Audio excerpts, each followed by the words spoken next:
Hey mom, today reinforced the significance of consequences in shaping behavior and maintaining a functional, focused classroom environment. A student was repeatedly off task, talking instead of participating, and with 40 students in the room, I knew it wasn't possible to address every small disruption individually. I made a deliberate choice to call the student out and have him sit at the front of the class. This action wasn't about punishment. It was about making expectations visible and concrete. By moving him, I created a clear example for the entire class of the result of disruptive behavior, while also allowing the student to re-engage with the lesson more effectively. The impact was immediate. The energy in the room shifted, attention refocused, and the boundary between acceptable and unacceptable behavior was demonstrated in a way words alone could never achieve. The moment showed the class that rules are real, consistent, and enforceable, and that choices carry predictable outcomes. The situation highlighted the power of observation as a learning tool. Students don't just learn from verbal instructions. They learn from watching how consequences unfold.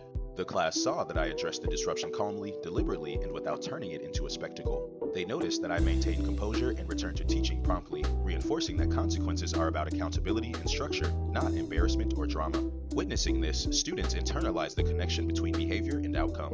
They understand that actions have impact not only on themselves, but on the learning environment for everyone around them. This visibility transforms consequences into a form of instruction, modeling responsibility, focus, and the standards expected in the classroom in real time. By focusing on the behavior that most disrupted learning, I maintained order, preserved the flow of instruction, and established a sense of fairness that students could recognize. UMP. Odin, come sit up here. I'm not asking you. Come sit up here or leave.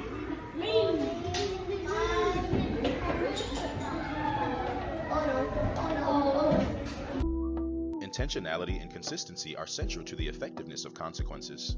In a room of 40 students, trying to address every minor misbehavior would be impractical and would weaken the authority of the intervention. Consequences work best when they're purposeful and consistently applied, demonstrating that rules are enforced reliably rather than arbitrarily. This consistency helps students understand the boundaries of acceptable behavior and allows the classroom to operate predictably. When the students see that consequences follow from actions, they begin to make better decisions on their own, understanding the real-world connection between choices and outcomes. Consequences are about more than maintaining order. They're a central mechanism for creating a classroom culture rooted in accountability and responsibility.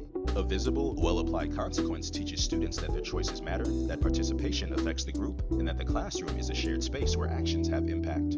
When students witness accountability in real time, they internalize lessons about responsibility, focus, and self-regulation without needing constant reminders.